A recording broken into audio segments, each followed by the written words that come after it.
My name is Hugh Carithers. I'm a circuit judge here in the state of Florida. I think just by virtue of the passage of time and the evolution of technology, it's clearly become outdated. None of us 16 years ago would have guessed that there would be even a Facebook, much less the implications of possible violations of the act by virtue of, let's say, posting a site from somebody else that may itself have been pirated on your own Facebook page.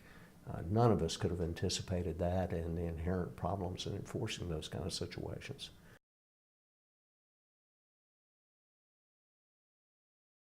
Well, I think what they're going to have to do is, because it's impossible to anticipate where we're going to be in another 16 years, to create a framework for enforcement of the rights which people own in, for instance, copyrighted works. That framework can then lead to administrative changes that would evolve over time. It's easier to change administrative rules that are authorized by a federal statute through administrative hearings to flesh out the actual statutes themselves than it would be to go back and to try to modify the statutes every year or two as may be needed.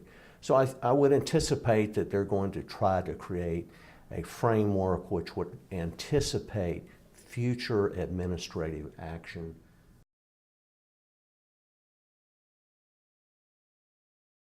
Well, you enforce these acts in two ways. One is through criminal prosecution, and the other is through civil prosecution.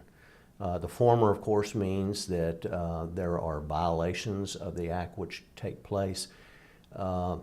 It takes a tremendous amount of resources to enforce these violations criminally, and I would think that that will only take place on the federal level. It would involve, for instance, FCC investigators, FBI, and so forth, that could lead up to arrests and criminal prosecutions, which can result in fines and/or imprisonment.